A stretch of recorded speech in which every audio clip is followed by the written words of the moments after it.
I still remember the exact moment I realized my own sister had erased me from existence. It wasn't when I woke up from the coma. It wasn't when the nurses called me by the wrong name, or when my mother looked at me with eyes so hollow I could see straight through to her guilt. It was 15 years later, in a fluorescent-lit hallway that smelled of industrial disinfectant and forgotten dreams, when I opened a letter that should never have reached my hands. And in that single, terrible instant, I understood that my twin sister hadn't just stolen my life. She had buried me alive while she danced on my grave. Welcome to Little Bunny Stories. If you're new here, my name is Claire, and what I'm about to tell you isn't a fairy tale.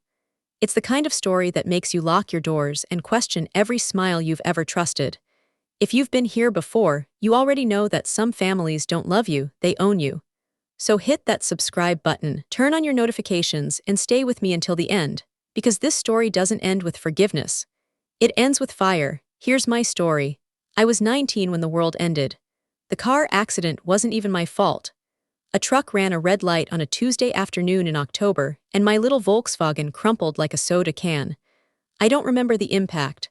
I don't remember the screaming, or the sirens, or the jaws of life prying me out of the wreckage. What I remember is the darkness. 6 months of floating in a void where time didn't exist, where my body was a distant rumor and my mind was a radio tuned to static. When I finally opened my eyes, the light hurt so badly I thought I was being born again. But I wasn't born. I was reborn into a nightmare. The first thing I noticed was the room. Not a hospital room, a facility room. Beige walls, bars on the windows, a bed with restraints folded neatly at the corners like some grotesque origami. The second thing I noticed was my mother sitting by my bed, holding my hand with a grip that felt more like shackles than comfort. "Claire," she whispered, but she wasn't looking at me, she was looking through me.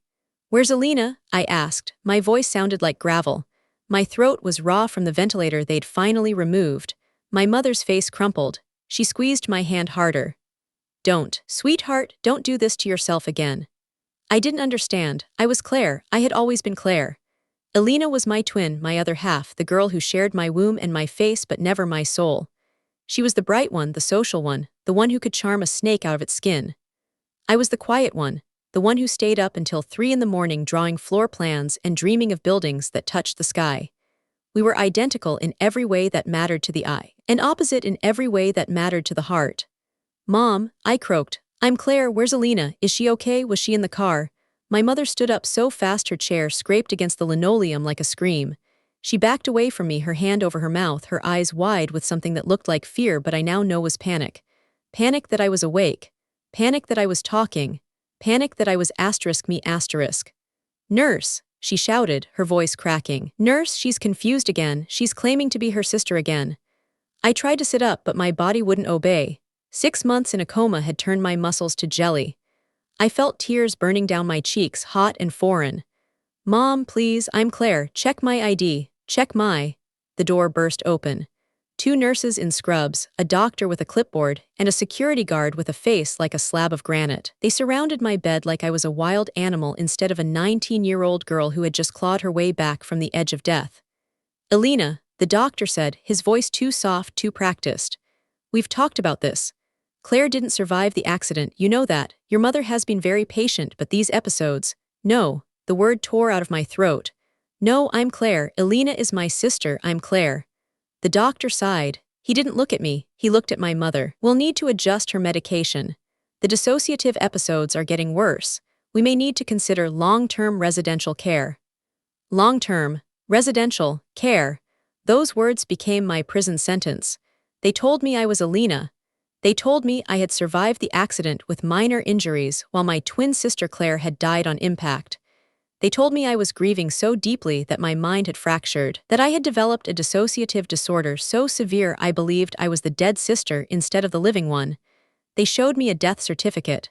They showed me newspaper clippings. They showed me a gravestone with my name on it. And the worst part, the absolute worst part, I started to doubt myself. Because the face in the mirror was my face, but it was also Elena's. Because the photos they showed me of Elena growing up were photos of me. Because the childhood memories they asked me to recount were memories only I should have had, but they were testing me as if I were an imposter in my own skin. I spent 6 months in that facility before I stopped fighting. Not because I believed them, but because I realized that fighting made them keep me longer. Every time I insisted I was Claire, they added another month to my stay. Every time I cried for my stolen identity, they increased my medication until my tongue felt swollen and my thoughts moved like honey. So I learned to play the game. I learned to say, yes, I'm Elena, I'm grieving Claire, I'm working through it. I learned to smile at the therapists and swallow the pills and pretend that the girl they were trying to kill inside me had finally stopped breathing. But she hadn't. She was just sleeping. Willow Creek Psychiatric Facility became my home for 15 years. 15 years of beige walls and group therapy sessions where we talked about our feelings in circles that never went anywhere. 15 years of family visits where my mother and father would sit across from me with plastic smiles, asking about my progress, while never once looking me in the eye. 15 years of watching my youth rot away in a building where the windows didn't open and the doors only locked from the outside. I wasn't allowed phones. I wasn't allowed internet. I wasn't allowed unsupervised contact with the outside world. They said it was for my own protection. They said I needed a controlled environment to heal from my trauma, but I knew the truth. I had always known the truth. They weren't protecting me from the world. They were protecting the world from me. Because if the world found out that Claire was alive, that Claire had been locked in a cage while Elena walked free with Claire's degree, Claire's fiancé, Claire's future, then the carefully constructed lie would crumble, and my family had too much invested in that lie to let it fall. Elena had always been the favorite, not because she was better but because she was easier. She didn't dream too big.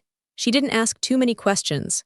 She fit into the mold our parents had cast for us, while I kept trying to break it. When we were children, Elena would copy my homework and get praised for being adaptable. I would spend hours on a drawing and get told to focus on something practical. When we were teenagers, Elena would flirt with my crushes and call it sisterly bonding. I would retreat into my sketchbooks and get diagnosed with social anxiety. Looking back, the signs were always there. Elena didn't want to share a life with me. She wanted to be me, and the accident gave her the perfect opportunity. I found out the truth in pieces, like assembling a puzzle in the dark. A nurse who felt sorry for me and snuck me a magazine. A maintenance worker who left a newspaper in the common room. A visitor who mentioned that brilliant architect Elena in passing, not knowing that the woman they were talking about was sitting 3 feet away in a hospital gown, medicated into silence. Elena had graduated from my architecture program. Elena had married Daniel, my college boyfriend, the man I was supposed to spend my life with. Elena had built a career, a reputation, a life that should have been mine. She had even kept my name. She didn't just pretend to be Claire for a while and then move on. She had fully, completely, permanently become me. And our parents had helped her. They had buried the real Claire in paperwork and psychiatric diagnoses, and they had presented the fake Claire to the world with a bow on top. The rage I felt wasn't hot. It was cold. So cold it burned. It lived in my chest like a block of ice that never melted, that grew larger with every passing year. I learned to hide it behind the same blank smile I used for the therapists. I learned to channel it into patience, into planning, into a silence so deep it became a weapon. And then, one rainy Thursday in March, the universe finally blinked. It was a clerical error, nothing dramatic, nothing planned. The mailroom at Willow Creek received a batch of forwarded letters from a university alumni office, and one of them was addressed to me. Not to Elena, to Claire to the dead girl. I was in the common room, folding paper cranes out of old worksheets, when the new intake coordinator, a young woman named Beth who had only been working at the facility for 3 weeks and hadn't yet learned all the rules, walked over and handed me an envelope. Claire said, her voice casual, her eyes on her clipboard. This came for you, looks like alumni mail. I took the envelope with hands that didn't shake. I had learned not to shake, not to react, not to give them anything they could use against me. But inside, my heart was a bomb. I waited until lights out. I waited until the night shift changed and the corridors went quiet except for the hum of fluorescent lights and the occasional scream from the ward down the hall. Then, under the thin blanket of my institutional bed, I opened the letter with trembling fingers. It was an invitation to speak at a TED conference. An invitation addressed to Claire Hartwell, distinguished architect, recipient of the Pritzker Prize nomination, designer of the Meridian Cultural Center in Dubai. The letter praised my innovative approach to sustainable design. It mentioned my upcoming book. It referenced my TED talk, scheduled for 3 months from now, where I would discuss the intersection of trauma and architecture. I read that letter until the words blurred, then I read it again and again, until I had memorized every lie, every stolen achievement, every drop of blood that Elena had squeezed from my corpse to paint her own masterpiece. And in that moment, 15 years of ice cracked open, not with tears, not with screaming, with a decision so quiet it felt like prayer. I was going to destroy her, not with lawyers, not with police. My family had money, my family had connections. My family had already proven they could make me disappear with nothing but a signature and a diagnosis. If I went to the authorities, they would just find a way to put me back in Willow Creek, or worse. No, I was going to destroy Elena the same way she had destroyed me. I was going to take away the thing she valued most. Not her money, not her husband, not even her reputation. I was going to take away her stage asterisk. Escaping Willow Creek was easier than it should have been. 15 years of good behavior had made me invisible. I was the model patient, the quiet one, the woman who never caused trouble. When I told my therapist I was having breakthrough feelings about accepting my identity as Elena, she practically signed my weekend pass herself. When I said I wanted to visit my sister's grave to process my grief, my mother arranged a car service without asking questions. I walked out of those doors on a Friday morning with a paper bag containing 3 changes of clothes, a bottle of antipsychotics I had no intention of taking, and $200 my mother had given me for emotional support shopping. I didn't look back. I didn't say goodbye. I simply walked into the sunlight like a vampire testing the dawn, and when the sun didn't burn me, I kept walking. I had 3 months to prepare. 3 months to become someone who could stand next to Elena without her recognizing the ghost she had buried. I dyed my hair, not dramatically, just a shade darker, enough to create doubt. I changed my posture. Elena had always walked with her shoulders back, chin high, taking up space like she owned the room. I learned to fold myself inward, to make myself small, to be the kind of person people look at without seeing. I practiced a new voice, slightly higher, slightly breathier, the voice of a woman who apologizes for existing. I became Mara Ellison. A personal assistant with a forgettable face and an impeccable resume I forged in the library computers of 3 different cities. I applied for the position of Elena's executive assistant through a third-party staffing agency, and I got the interview on the strength of my fabricated references alone. The first time I saw her in person, I thought I was looking in a mirror. But it was a funhouse mirror, one that showed me everything I could have been if I had been cruel instead of kind. Elena Claire as the world knew her, was beautiful in the way that money and confidence make anyone beautiful. She wore a cream-colored blazer that probably cost more than my yearly allowance at Willow Creek. Her hair was styled in the same loose waves I used to wear in college. She even had a scar on her left eyebrow from a childhood accident. The same scar I had, the same scar that had been our only distinguishing feature as children, the scar she had apparently kept to maintain the illusion. She looked at me for 3 full seconds during the interview, her eyes scanning my face with the kind of assessment I remembered from our childhood. She was looking for herself in me, looking for recognition. But 15 years of medication, of isolation, of quiet rage had changed me in ways that weren't visible to the naked eye. I had aged in dog years. I had calcified, and Mara was a stranger to her. "Tell me about yourself, Mara," she said, leaning back in her leather chair. I smiled the smile I had practiced in 100 motel mirrors. "I'm organized, discreet, and I believe in making my employer's life as seamless as possible. I'm not here to be noticed, Miss Hartwell. I'm here to be useful." She liked that. People like Elena always like being told they're the sun and you're just a planet in orbit. She hired me on the spot. Working for the woman who had stolen my life was a masterclass in psychological warfare. Every day, I brought her coffee exactly the way I liked it. 2 sugars, splash of oat milk, dash of cinnamon, and watched her drink it without realizing she was tasting my preferences. Every day, I scheduled her meetings, managed her emails, and listened to her take credit for designs I had sketched in my sketchbook at 19. Concepts I had discussed with Daniel over late-night pizza. Ideas that had grown in my imagination while I rotted in a facility that smelled like bleach and broken mines. She talked about her trauma openly. That was the cruelest part. In interviews, she would mention the car accident that almost killed her, the coma that changed her perspective on life, the twin sister she had lost and still grieved. She used my pain as a marketing tool. She wore my suffering like a brooch that caught the light. And the world ate it up. They called her brave, they called her resilient, they called her an inspiration. I called her a thief, but only in my head. Only at night, in the studio apartment I rented with cash, where I kept a wall covered in photos and documents and timelines, a wall that would have looked insane to anyone else but to me was a map to freedom. Daniel came to the office sometimes. My Daniel, the boy who had kissed me under the bleachers at homecoming, who had proposed with a ring made of twisted wire because we were broke and happy and stupid in love. He was a man now, with gray at his temples and lines around his eyes that hadn't been there before. He called Elena Claire with such easy affection that it felt like another knife in my ribs. He brought her lunch. He rubbed her shoulders when she was stressed. He looked at her with the same love he used to look at me with, and I had to train myself not to flinch. I didn't hate Daniel. That was the strange part. I pitied him.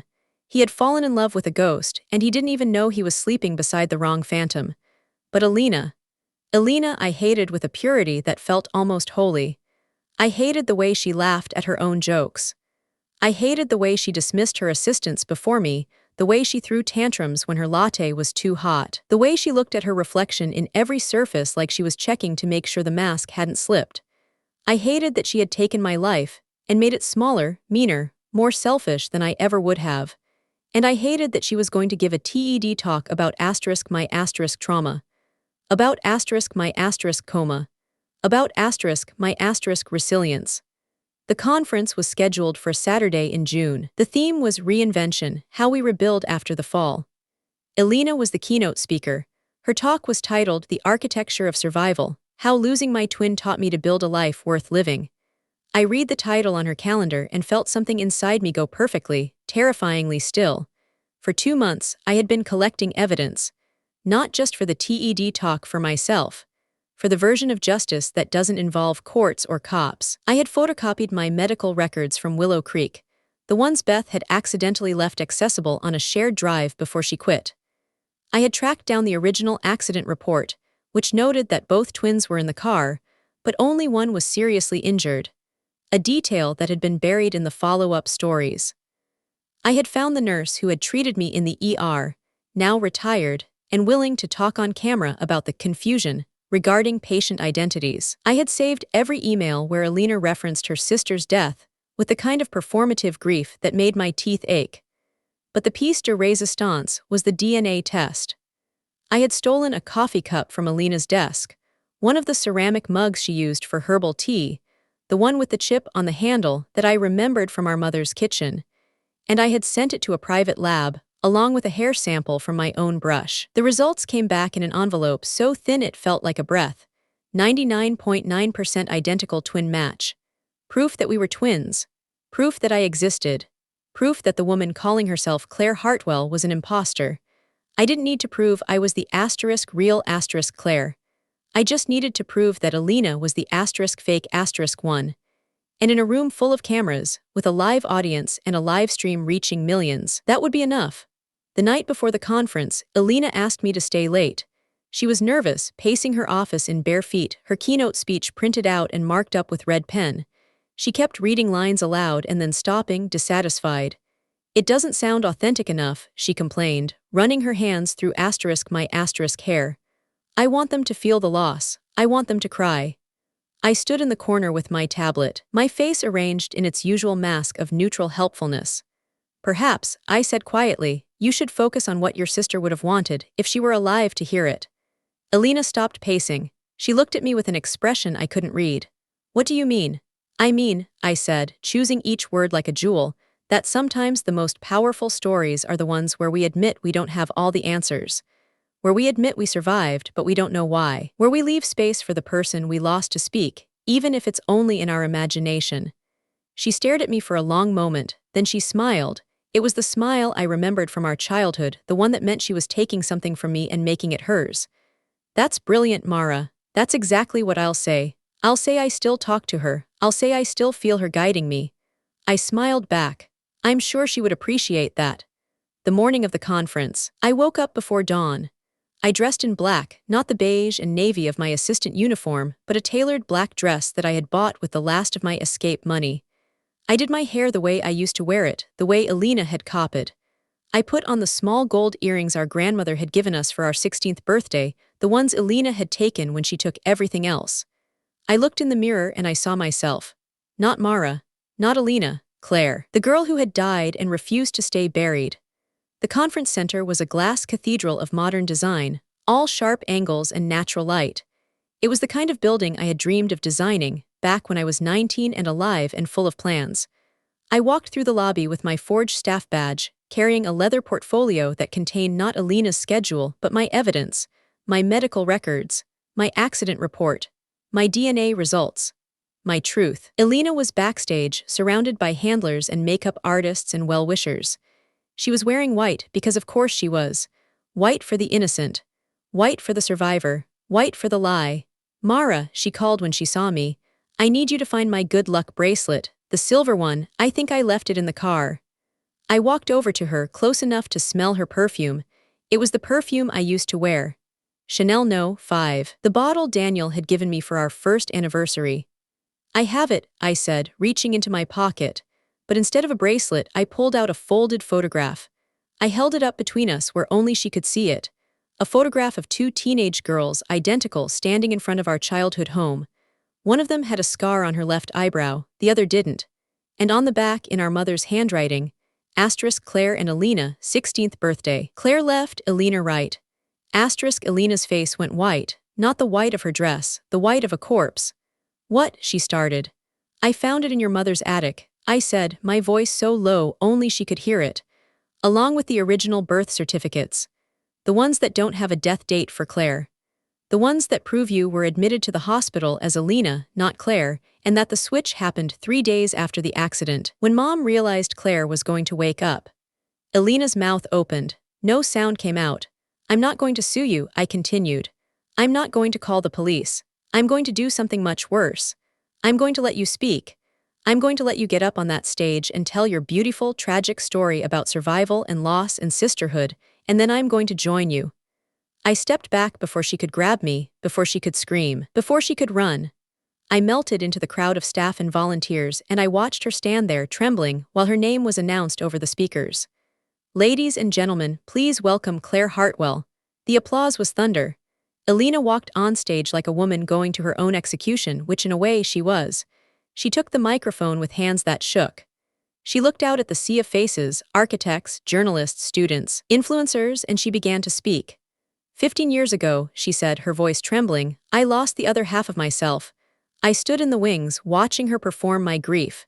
She talked about the accident. She talked about the coma. She talked about waking up and realizing her twin was gone, and how that emptiness had driven her to build spaces that honored the dead while sheltering the living. She was good. She was always good at performing, but I could see the sweat on her upper lip. I could see the way her eyes kept darting to the wings, searching for me. When she reached the part about still feeling her sister's presence, I made my move. I walked on stage, not rushed, not angry, just present. I walked with the same calm I had learned in 15 years of captivity, the same stillness that had kept me alive when everything else had been taken. The audience didn't react at first. They thought I was part of the presentation. Maybe a surprise guest, maybe a staged moment. Elena saw me, she froze, the microphone slipped in her hand. Claire, she whispered, not to me, to the ghost, to the lie. I walked to the center of the stage and turned to face the audience. 500 people, 3 cameras, a live stream feeding into millions of screens around the world. Hello, I said, my voice clear and steady. My name is Claire Hartwell, and I am not dead. The silence that followed was so complete I could hear the hum of the stage lights. Elena made a sound like a wounded animal. Security. I have 15 years of medical records from Willow Creek Psychiatric Facility, I said, not looking at her, looking at the audience, at the cameras, at the truth finally finding its way out of the dark. I have the original accident report, which states that both twins were in the vehicle, and that Elena Hartwell was treated for minor injuries while Claire Hartwell sustained severe trauma. I have a sworn statement from the ER nurse who treated us, confirming that Elena was discharged under her own name, and that 3 days later, when Claire woke from her coma, the family insisted on a private facility and refused to allow independent verification of patient identity. I opened my portfolio. I pulled out the documents. I held them up to the cameras like offerings. But most importantly, I said, reaching into my pocket, I have this. I pulled out the DNA results. I unfolded them with deliberate care. A comparative DNA test between myself and the woman currently standing beside me. Results: 99.9% identical twin match. We are twins. We were always twins. And one of us has been lying about who survived that accident. I turned to Elena. For the first time in 15 years, I looked her in the eye without fear, without medication, without the beige walls of a psychiatric ward between us. Tell them, Elena, I said softly. Tell them which one of us is the real Claire. Tell them why you needed me to disappear. Tell them about the architecture degree you finished under my name, the husband you married while wearing my face, the life you built out of my bones. Elena opened her mouth. Nothing came out. Then she crumpled, not dramatically, not beautifully. She simply folded in on herself, her knees hitting the stage with a sound that echoed through the silent auditorium. I didn't touch her. I didn't kick her. I didn't scream. I just stepped around her, walked to the edge of the stage, and looked out at the faces that were watching me with a mixture of horror and awe and something else, something that felt like recognition. I didn't come here for revenge, I said, and I meant it. I came here for my name. I came here for the truth, and I came here to tell anyone who has ever been buried alive by the people who were supposed to love them, you can dig your way out. It takes 15 years or 20 or 50, but the dirt moves. The air finds you, and eventually the world sees you again. I folded the DNA results and put them back in my pocket. I looked at the cameras one last time. My name is Claire Hartwell. I am 34 years old. I spent 15 years in a psychiatric facility because my family decided my sister deserved my life more than I did. And today, I am taking it back.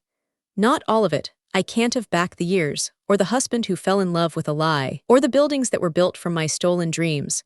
But I can have my name, I can have my truth, and I can have tomorrow. I walked off stage. The security guards didn't stop me, the audience didn't move.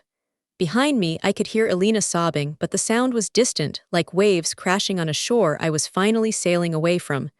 I walked out of the conference center into the June sunlight. I didn't have a plan. I didn't have a home. I didn't have a bank account or a credit card or a friend in the world. But I had my name. I had my face. I had my voice. And for the first time in 15 years, that was enough. I'm Claire. I'm 34 years old.